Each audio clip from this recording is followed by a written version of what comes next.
On va ensemble continuer notre série sur les valeurs du royaume, les valeurs du royaume de Dieu. Et on a vu ensemble déjà plusieurs valeurs. On a vu l'honneur, qui était une valeur du royaume de Dieu. Pourquoi on voit des valeurs? C'est quoi le but de voir les valeurs du royaume? C'est qu'il faut s'accorder sur les mêmes choses. Si on veut bâtir ensemble, il faut s'accorder sur les mêmes choses. Il faut parler le même langage. Et c'est pour ça que c'est important de mettre en place déjà la base des valeurs. Et les valeurs de l'Église, ce sont les valeurs du royaume de Dieu. On ne peut pas mettre d'autres valeurs que les valeurs du royaume de Dieu. Et c'est pour ça que nous voyons depuis quelques semaines une série sur les valeurs du royaume. Et puis, nous allons bientôt commencer aussi le thème de l'année qui vous sera dit et présenté en temps et en heure. Alors, on a vu ensemble l'honneur, la fidélité, qui est aussi une valeur du royaume, l'audace, avoir de l'audace, pas rester reclus sur soi et toujours sur la défensive. C'est des fois un défaut que l'on a en tant que chrétien, en tant qu'église. Des fois, on se comporte comme les caravanes dans le Far West, lorsqu'ils sont attaqués par les Indiens. Qu'est-ce qu'ils font? Ils se mettent en cercle et ils se défendent. Et nous, des fois, on fait notre petit cercle à nous, et puis on laisse passer personne. Alors que ce n'est pas ce que le Seigneur nous demande. Le Seigneur nous demande d'aller et d'avoir de l'audace. Et puis, depuis la semaine dernière, nous avons vu commencer à voir la valeur de la générosité, qui fait partie des valeurs du royaume. Si je peux avoir un petit verre d'eau là, parce que je sens que ma gorge commence à gratter. Vous ne battez pas, ça va. Je vois que tout le monde se lève. Non, il faut qu'il en reste comme ici, parce que je continue à parler. Et je vous avais dit que Dieu est la personne la plus généreuse qui soit. Il n'y a pas plus généreux que Dieu lui-même. Et il l'a démontré en donnant son Fils pour le salut des pécheurs. Amen. Petite parenthèse, pour ceux qui veulent suivre les notes, elles sont toujours disponibles sur l'application, vous pouvez les suivre. Et quand le peuple de Dieu apprend à connaître son cœur, il devient lui-même généreux. Quand on connaît le cœur de Dieu, cela nous amène à être généreux. Si on n'est pas généreux, c'est qu'on n'a pas connu le cœur de Dieu. Et on découvre alors la joie de donner. Amen. Pour ceux qui s'en souviennent, je vous avais rappelé il fut un temps où j'ai été boxeur. Merci beaucoup, Kalpana. Où j'ai été boxeur, et en tant que boxeur, j'avais vraiment appris tout de suite ça. Il y a plus de joie à donner qu'à recevoir. Et ça reste marqué. Je vous avertis, je peux vous assurer ça. Et à partir du texte que nous allons relire ensemble, on découvre 8 dimensions de la générosité. Alors on va lire le texte dans le livre des Actes, au chapitre 4, les versets 32 à 37. La foule de ceux qui avaient cru n'était qu'un cœur et qu'une âme. Personne ne disait que ses biens lui appartenaient en propre. Mais ils mettaient tout en commun. Avec beaucoup de puissance, les apôtres rendaient témoignage de la résurrection du Seigneur Jésus-Christ, et une grande grâce reposait sur eux tous. Il n'y avait aucun nécessiteux parmi eux. Tous ceux qui possédaient des champs ou des maisons les vendaient, apportaient le prix de ce qu'ils avaient vendu et le déposaient aux pieds des apôtres. Et on faisait des distributions à chacun en fonction de ses besoins. Joseph, celui que les apôtres surnommaient Barnabas, ce qui signifie fils d'encouragement, un lévite originaire de Chypre, vendit un champ qu'il possédait, apporta l'argent et le déposa aux pieds des apôtres. Amen. Voilà, on a vu ensemble tout d'abord que la première dimension, c'est une dimension spirituelle.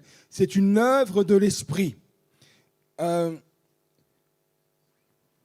Sans l'action du Saint-Esprit, il n'y a pas la générosité comme Dieu veut que nous la pratiquions. Donc, si tu te dis être spirituel, mais que la générosité n'est pas dans ton cœur, c'est que tu n'as pas compris ce qu'était la générosité et que tu n'as pas laissé l'action du Saint-Esprit se faire entièrement en toi. Et puis, nous avons vu que il y a une dimension de noblesse, et après une dimension de libéralité, un esprit de libéralité. Je ne vais pas m'attarder sur ces points que nous avons déjà vus ensemble. Et il faut laisser le Saint-Esprit changer notre mentalité et nous rendre libres par rapport à l'argent et aux biens matériels. Et nous avions vu en dernier point, semaine dernière, que c'est un esprit d'unité. La générosité produit l'unité. Ils étaient des milliers, comme après les prédications qu'il y avait eu, des conversions, ils étaient des milliers. Et bien qu'ils soient des milliers, le premier verset commence par dire « Ils étaient un cœur, une âme ».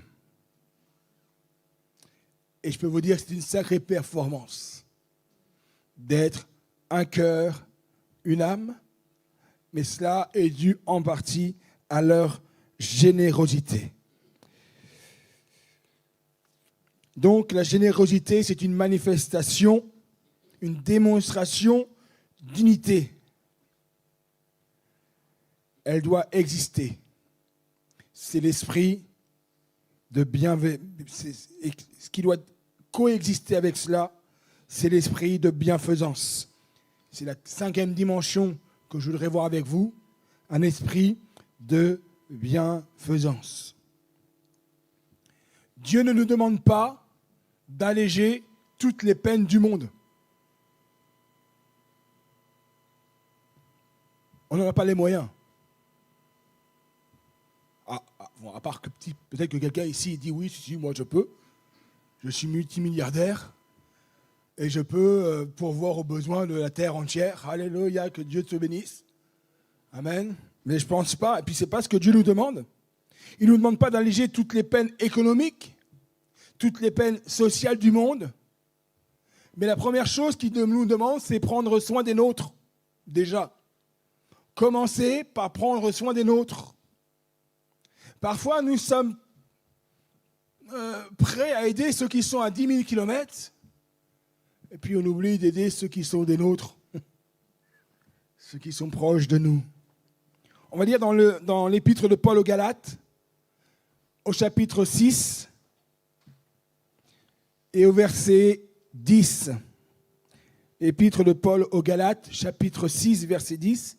Ainsi donc, pendant que nous en avons l'occasion, pratiquons le bien envers tous et en particulier envers nos proches dans la foi. C'est étonnant quand même cette approche de Paul. Envers tous, d'accord, mais en particulier. Ça n'exclut pas les autres, hein, attention. Ça n'exclut pas les autres, mais en particulier envers nos proches dans la foi. L'un des buts de la générosité dans les premiers temps de l'Église était l'assistance aux nécessiteux, l'assistance à ceux qui avaient des besoins. L'objectif était de couvrir les besoins. Et on peut trouver dans le livre, alors je n'ai pas mis les références, mais je vous les donne, Actes chapitre 2, verset 45, et dans Actes chapitre 4, verset 35, on trouve ce mot de besoin, les besoins. Couvrir les besoins, répondre aux besoins, combler les besoins. Et dans Acte 6, on a cet exemple de l'assistance aux veuves. Il n'y avait pas la pension de réversion à l'époque. Lorsqu'une femme devenait veuve, ça devenait très difficile pour elle financièrement.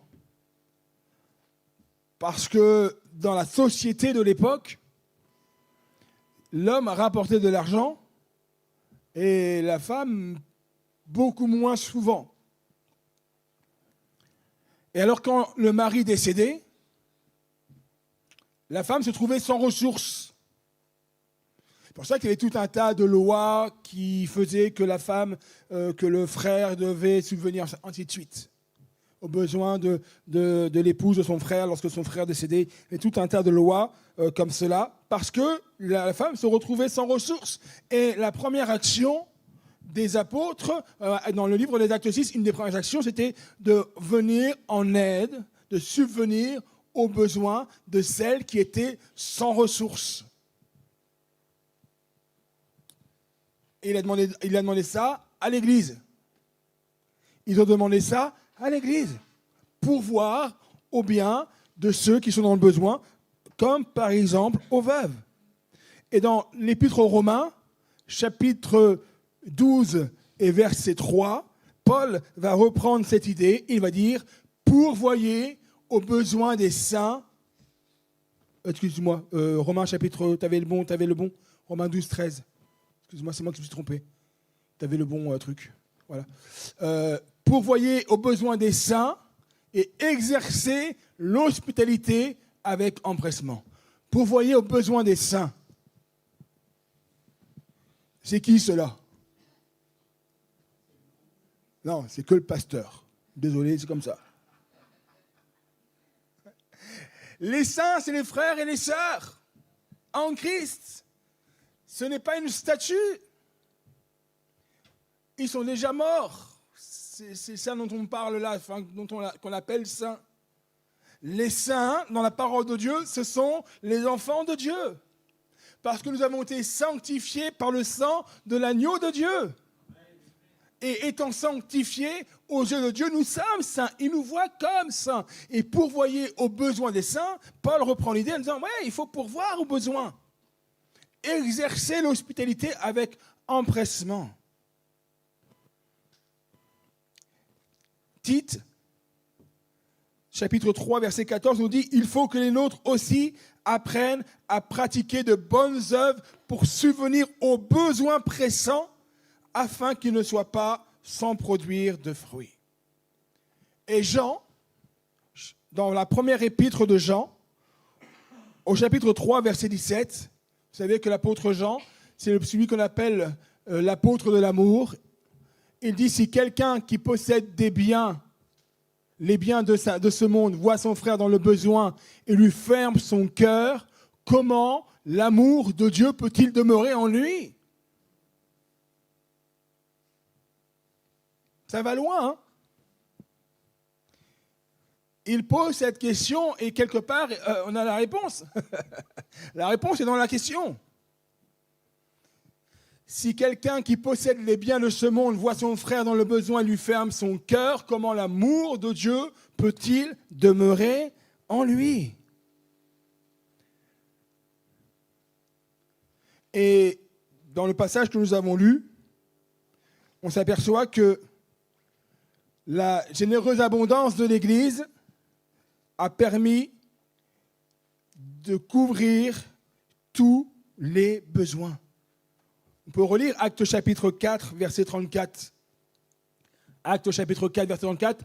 Il n'y avait aucun nécessiteux parmi eux. Il n'y avait aucun nécessiteux parmi eux. C'est fou ça. C'est fou. Il n'y avait pas besoin de resto du cœur. Il n'y avait pas besoin, j'allais dire de la banque populaire, non, du secours populaire. Ce n'est pas les mêmes. Quand vous allez à la banque populaire et demander un secours, ce n'est pas pareil. Il n'y a pas besoin de cela. Il n'y avait aucun nécessiteux au milieu d'eux. Verset 30, et quelle est la conséquence directe de cette générosité de la communauté? On la trouve, le verset précédent, le verset 30. Une grande grâce reposait sur eux tous. Nous avons et nous voulons la grâce de Dieu sur nous. Et pour cela, il faut bien prendre en compte la générosité. Des questions vont se poser à nous. Où commence l'indigence? Où ça commence?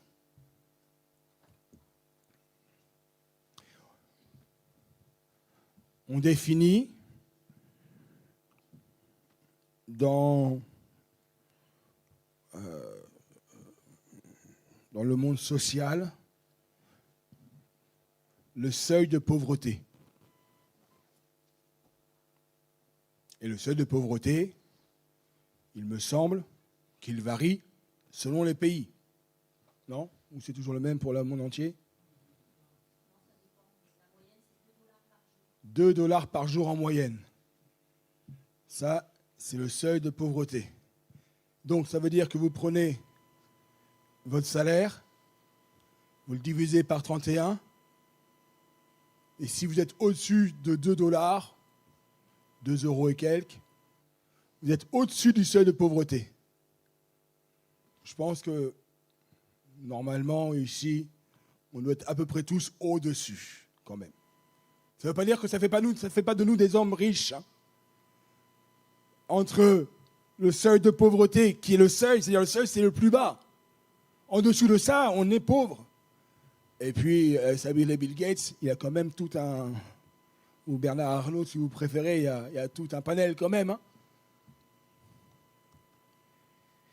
Mais où ça commence réellement?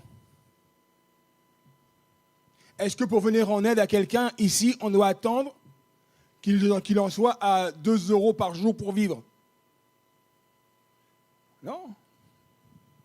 On doit pouvoir se poser cette question. Est-ce que mon frère, ma sœur, mon ami, celui qui vient au milieu de nous, où est-ce qu'il se trouve? Est-ce qu'il est en position d'indigence ou pas? Est-ce qu'il a quel besoin est-ce qu'il a? C'est ça la générosité. C'est cela. Et puis, cette question qu'on doit pouvoir se poser, jusqu'où est-ce qu'on peut aider? Parce que apporter une aide ponctuellement pour une famille, pour une personne, une assistance alimentaire, une assistance juridique peut-être une assistance scolaire, parce que c'est de la générosité aussi. Hein. Quand on parle de générosité, ne pensons pas qu'argent. Ça va bien au-delà de tout cela. Peut-être que quelqu'un a des soucis scolaires et la générosité, c'est de passer du temps avec cette personne pour l'aider au niveau scolaire ou peut-être au niveau administratif. Peut-être que toi, tu sais des choses au niveau administratif que d'autres ne connaissent pas. Si tu te dis, moi je connais pour moi, et lui il a qu'à se débrouiller, il a qu'à apprendre. Ce n'est pas être généreux. Être généreux, c'est pouvoir partager aussi son savoir. Vous êtes OK avec ça? Ouais. Partager son savoir. C'est aussi de la générosité. Alors c'est une chose d'aider ponctuellement, mais c'en est une autre d'aider quand il y a des problèmes plus complexes. Par exemple, un problème de logement. Parce que ce n'est pas les mêmes... c'est pas la même échelle. Hein. Apporter un colis de nourriture une fois et pourvoir un logement, on n'est pas dans les mêmes dimensions, là. Ce n'est pas les mêmes coûts. Alors, jusqu'où je peux aider? Dans quelle capacité je peux aider? Ça montre aussi notre générosité. La meilleure chose pour définir tout cela, c'est d'être à l'écoute du Saint-Esprit. Et lui-même nous confiera des missions de générosité selon les besoins. Et quand le Saint-Esprit nous parle, on doit se rappeler ces quelques mots. Nous obéissons, nous partageons, nous donnons et nous formons un corps généreux. Je reprends ces mots. Nous obéissons, nous partageons, nous donnons et nous formons un corps généreux. L'amour se manifeste donc dans la générosité.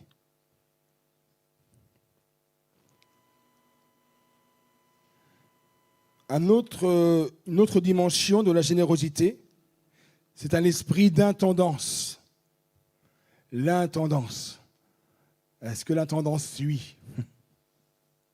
Et là, il y a un point à retenir. Si nous voulons bien l'entendre, il y a un point très important à retenir. Nous ne sommes pas propriétaires de nos biens. Ah bon? C'est moi qui payais. Tous les mois, je paye mon loyer. Tous les mois, je paye mon crédit. Ma voiture, je la paye. Hein?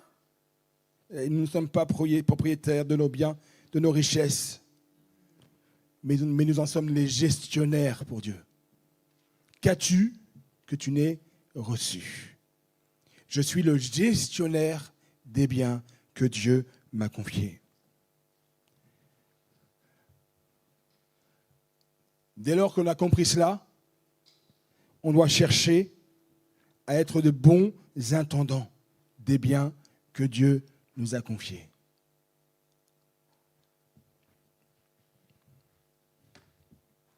Je ne sais pas comment vous êtes, vous, à votre lieu de travail ou dans d'autres conditions, mais quand on vous confie une responsabilité, vous essayez de la faire au mieux.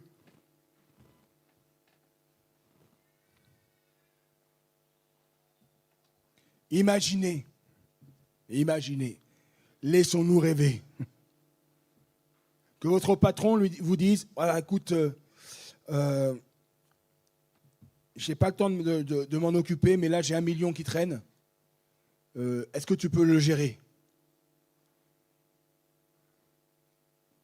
Vous allez prendre ça comment? Chouette, je vais partir en vacances. Chouette, je vais m'acheter une nouvelle voiture. On va dire, oh là là, moi, il y a un patron qui me fait ça, je tremble. Parce que 1 million, si je les perds, j'ai pas de quoi le rembourser, moi, derrière. Hein. On va faire attention à la manière dont on va même le gérer.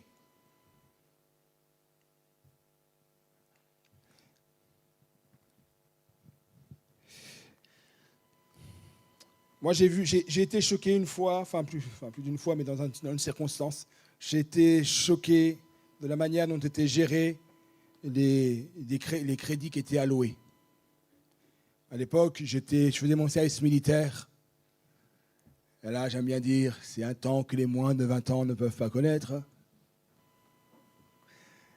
Et pendant mon service militaire, là, je suis moins le fier parce que j'étais un planqué, j'étais musicien.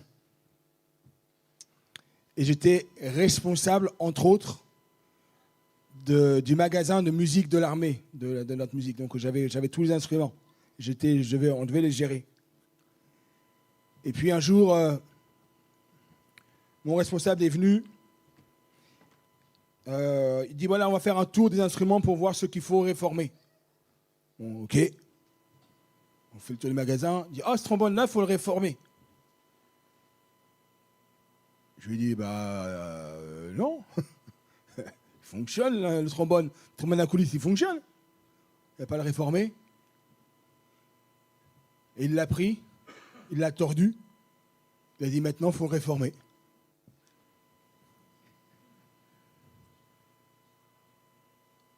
On avait un guitariste électrique qui était là, donc c'était... Bon, il jouait de la grosse caisse dans l'armée, mais son instrument, c'était la guitare électrique.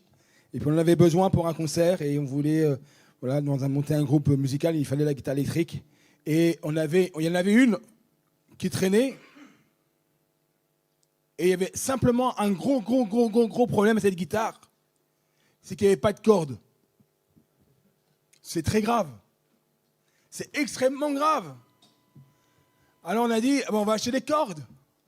Et il m'a dit, non, on va acheter une guitare.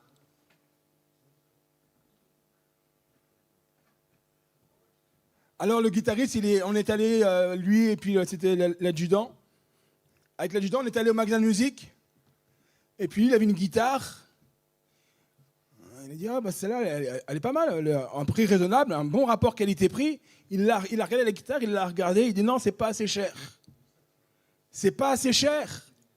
Parce qu'on avait un budget à dépenser. Et puisqu'il y avait un budget à dépenser, même s'il fallait acheter pour rien, on achetait pour rien. Ils ont changé tout d'un coup tous les sax. Je suis saxophoniste. Enfin, j'étais saxophoniste, on va dire.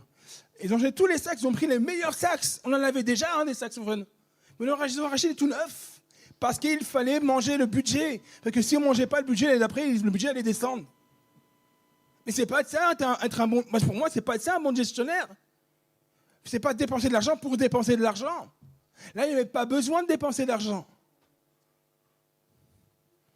Mais dans notre vie, ne dépensons pas nos biens pour dépenser nos biens, parce que nous en sommes des gestionnaires.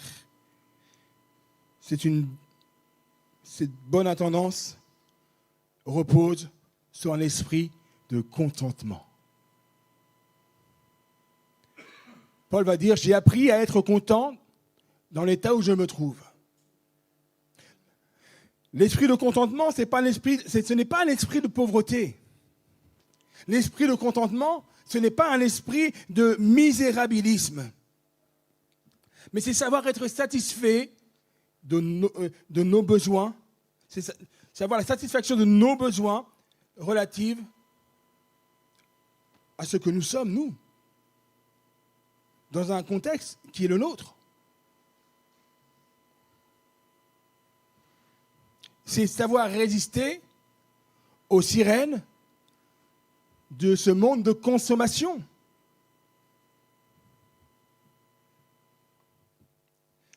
Vous savez que je m'y connais un petit peu en informatique.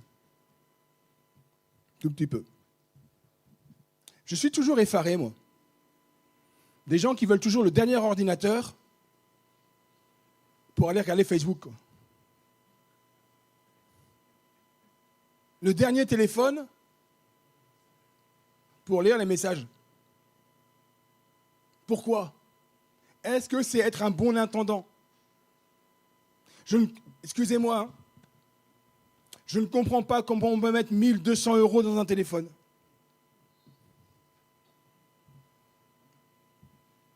J'en connais, hein. Moi, j'en connais. Pas ici, je vous rassure. Après, vous faites ce que vous voulez, mais moi, je ne comprends pas. C'est pas être un bon gestionnaire de ses biens. Moi, je connais quelqu'un qui a acheté un ordinateur, 4 000 3 500 €. Ouais, c'est de qui je parle. 3 500 €, elle a acheté son ordinateur. Il est dans la boîte, hein. Parce qu'elle dit, un jour, je m'en servirai. C'est pas ça, être un bon administrateur de ses biens. Tu n'es pas propriétaire, tu es gestionnaire. Si tu veux dépenser ton argent, t'inquiète pas, le monde te donnera toujours de quoi le dépenser. Il t'offrira toujours, il te mettra toujours ça. Ouais, mais tu as vraiment besoin de ça. Tu n'en as pas besoin. Mais en fait, il te dira, oui, tu en as besoin. Pour être comme les autres, tu en as besoin. Mais est-ce que c'est ça, être un bon gestionnaire? Un bon gestionnaire de ses biens.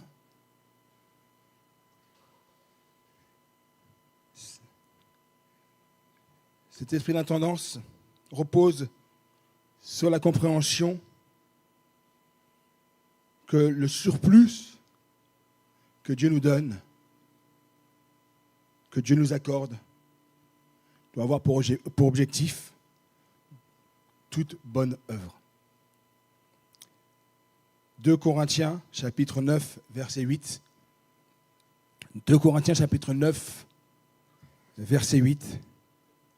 Je n'avais peut-être pas mis celui-là. Dieu peut vous combler de toutes ses grâces afin que vous possédiez toujours, à tout point de vue, de quoi satisfaire à tous vos besoins et que vous ayez encore en abondance pour faire ce que vous voulez avec. En abondance pour dépenser pour rien. Vous ayez encore en abondance pour toute œuvre bonne ou bonne œuvre, pour toute œuvre bonne. C'est à cela que sert le surplus. Moi, j'ai le surplus pour me faire plaisir. On peut se faire plaisir, ce n'est pas un problème, ça fait partie des besoins. Mais on doit garder les bonnes proportions de toutes choses. À aucun moment, il n'est question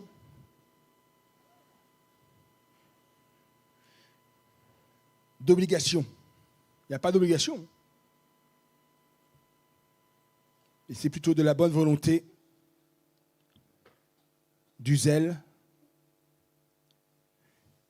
de bonnes résolutions, d'amour, toutes ces qualités dans lesquelles Paul nous demande d'exceller.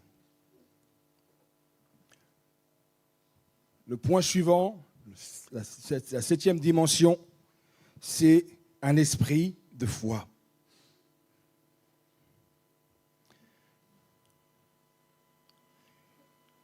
Attardons-nous sur la valeur et la nature des offrandes qu'on a mentionnées dans le livre des Actes. Cela va nous permettre de dire que la générosité selon le cœur de Dieu, c'est une démonstration de foi. Au verset 24, il est dit que les disciples vendaient des maisons, un peu plus loin que Barnabas vendit un champ. Nos dîmes et nos offrandes que nous donnons, je m'inclus dedans, je m'inclus. Ce sont par rapport à nos revenus. C'est ça, par rapport à nos revenus. Et voilà, si certains veulent appliquer la règle de ce que veut dire dîme, 10%, le dixième, donc 10%, et donnent 10% de leurs revenus. Mais dans le livre des Actes, ce n'est pas leur revenu. C'est leur patrimoine. Excusez-moi, mais ce n'est pas la même chose. On ne touche plus à la même chose, là. C'est leur patrimoine, leur héritage, leur investissement. Le fruit de nombreuses années de travail. Et ils transformaient ça en offrande. Alors, ne vous me prenez pas sur mon objectif de ce matin. Je ne suis pas en train de vous dire vendez tout ce que vous avez pour le donner à l'église. Non, donnez-le à moi. Non, je rigole. C'est pas ce que je veux dire, mais c'est pour vous donner quelle était la dimension dans laquelle ils vivaient. On ne va pas rentrer dans des estimations de combien cela faisait exactement, mais on comprend que ce sont des sommes importantes, très importantes. Et la générosité des frères et sœurs armait financièrement l'Église. Et l'Église pouvait agir dans la bienfaisance parce qu'elle était armée par les frères et sœurs, financièrement parlant. Et je peux vous dire qu'encore aujourd'hui, et nous en sommes nous-mêmes d'ailleurs les témoins ici, bien des projets, bâtiments ou œuvres missionnaires, se font grâce à des legs, grâce à des donations en argent et en temps. Parce qu'on offre du temps, on offre de l'argent et on en est ici, les spectateurs. Alors c'est vrai qu'il y a des exemples qui peuvent nous paraître extrêmes. Mais il y a un exemple qui se passe loin d'ici, qui se passe en Asie, en Corée du Sud, où lorsque l'évangile a été annoncé, que ça commençait à prendre de l'essor, qu'il fallait commencer à investir dans un bâtiment, mais que les Coréens n'avaient pas les moyens pour reconstruire l'église. Vous savez jusqu'où des femmes ont été? Elles ont coupé leurs cheveux et les ont vendus pour pouvoir pourvoir aux besoins de la construction. Nous, c'est bon. Ici. C'est construit. Parce que je regarde les sœurs qui ont les cheveux longs et elles doivent se dire, oh là là là là, on va avoir des problèmes. Mais derrière, et puis je vais vous dire, les cheveux ça repousse. Alors. Mais derrière, il y a une dimension de foi. Dieu pourvoira à mes besoins. Dieu va pourvoir à mes besoins. Je vais donner non pas de mon surplus, mais je suis capable de donner de mon nécessaire. Vous vous souvenez de cette femme? Jésus, moi j'essaie de m'imaginer la scène. On est à la sortie du temple là, puis il y a Jésus qui se tient juste à côté du tronc. Imaginez que Jésus se tienne à côté de vous quand le panier des offrandes passe. Et il regarde ce que chacun donne. Ça devait mettre un petit peu mal à l'aise quand même. Alors, tu donnes ça, mais tu sais que moi, je connais toutes choses. Je sais ce qu'il y a dans ton compte en banque, tu sais. Alors, vous savez, c'était un grand, comment, c'est pas un vase, c'est une jarre, voilà, une amphore. Voilà. Et puis, les gens mettaient les pièces dedans. Il n'y avait pas de billets à l'époque, il n'y avait pas de chèque. Ils mettaient les pièces. Et puis, on écoutait à côté. Jésus, en fait, qui fait, et puis les autres, même tout le monde, Comment ça s'indique, comment ça sonne. On voit les riches, ils arrivaient. On entend cling, cling, cling, cling, cling, cling, cling, cling, cling, cling, cling, cling. Oh, il a donné beaucoup. Entends. Ça a duré 3 secondes. Et puis vous avez cette veuve qui arrive. On entend cling. Et Jésus qui dit, elle a donné plus que vous tous. Ils ont dit, Jésus, t'as un problème. Tu pries pour que les gens entendent, mais toi, t'as un problème. Parce que ça fait cling. L'autre là-bas, ça fait cling, cling, cling, cling, cling, cling.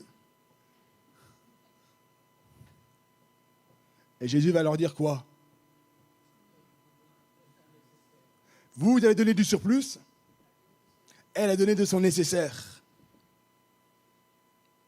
Parce qu'elle savait, sa foi était en Dieu et que Dieu allait pourvoir à ses besoins. C'est pour ça que l'offrande et la dîme, mais l'offrande, c'est une question de foi et un esprit de foi. Et le dernier point qu'on va voir ensemble, et la dernière dimension, c'est un esprit d'adoration. Le texte que nous avons lu au départ, dans le livre des Actes, termine en disant les disciples, que les gens venaient déposer les offrandes aux pieds des apôtres. Vous savez que ça se fait toujours, ça? Dans certains pays, ça se fait encore. Quand c'est le moment de la dîme et des offrandes, chacun son tour, les gens se lèvent, et ils arrivent, et ils dansent, ils sont tout joyeux, ils dansent, ils arrivent, et puis hop, ils déposent là devant l'estrade, j'allais dire au pied des pasteurs, mais c'est vrai, et ils déposent, et ils repartent, et ils sont contents. Alors ils n'amènent pas forcément des pièces, des fois ils amènent une poule, ils amènent ce qu'ils ont, mais ils le font avec joie. Avec joie. Et vous savez, ça se passe dans les pays les plus riches. Ça se passe dans les pays les plus pauvres. Et c'est eux qui sont contents de donner au Seigneur. Ils le font avec joie. C'est une façon d'adorer le Seigneur. C'est un moment important du culte. Je vais pouvoir offrir à Dieu. Il ne faut pas que nous, dans nos cœurs, ça soit ou seulement des offrandes, rangeons le portefeuille. Vous connaissez alors c'est pas moi qui l'ai dit, hein, un jour, un pasteur a dit, vous savez, dans l'église, on a beaucoup d'argent. On n'a pas de problème d'argent, on a tout l'argent qu'il nous faut dans l'église. Alléluia. Et le seul problème, c'est qu'il est dans votre portefeuille. C'est le seul problème.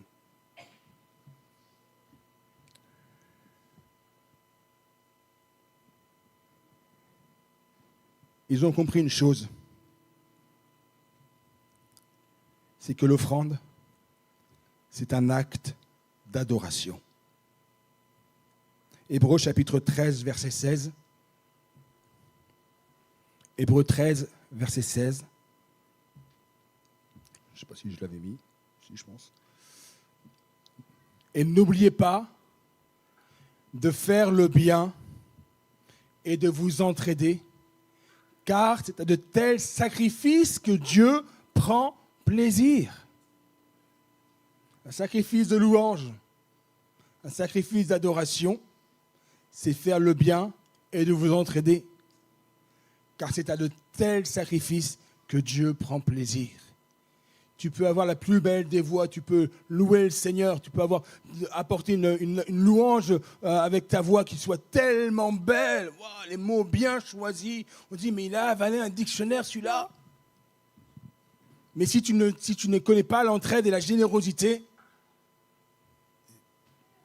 ton sacrifice, Dieu n'y prend pas plaisir. Dieu n'y prend pas plaisir. L'offrande généreuse est donc un élément de culte. Et ça a toute sa place au niveau et au milieu, ou même à côté de nos louanges de la Sainte Seine. Voilà, pourquoi le panier, il passe pendant le culte, on n'a qu'à mettre une urne en vous et puis les gens donnent. Parce que c'est une partie intégrante. L'adoration au travers des dîmes et des offrandes, c'est une partie intégrante du culte. C'est marrant, hein, j'entends pas d'amen, mais pourtant, hein, c'est vrai ce que je dis. Hein. J'aimerais terminer en disant que la générosité ne peut être ni forcée, ni être le résultat de manipulation. Ça serait semblable à des actes d'avarice ou à de l'extorsion. La générosité, c'est une démonstration de foi,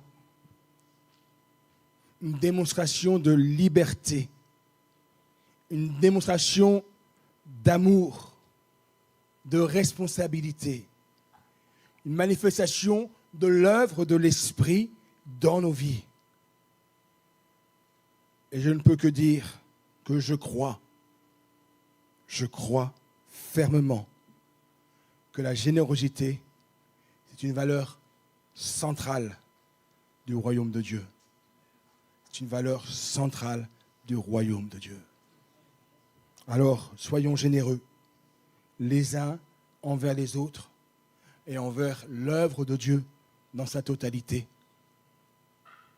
Parce que je veux vivre les valeurs du royaume de Dieu. Amen. Que Dieu soit béni. Alléluia. Seigneur, tu nous enseignes, Seigneur, les valeurs de ton royaume. Et dans ces valeurs, il y a la générosité. Alors c'est vrai que dans nos pays, ce n'est pas forcément évident d'en parler. On peut avoir des a priori sur les buts et les objets. Mais Seigneur, nous voulons en parler comme la parole en parle simplement, sans arrière-pensée. mais en voulant simplement obéir à ta parole, obéir à tes commandements, être ce que tu veux que nous soyons, en vivant selon tes valeurs et non pas selon nos valeurs. Aide-nous, Seigneur,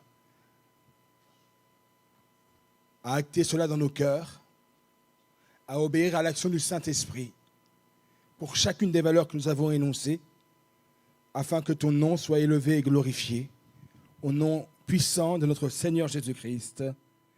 Amen. Amen. Amen.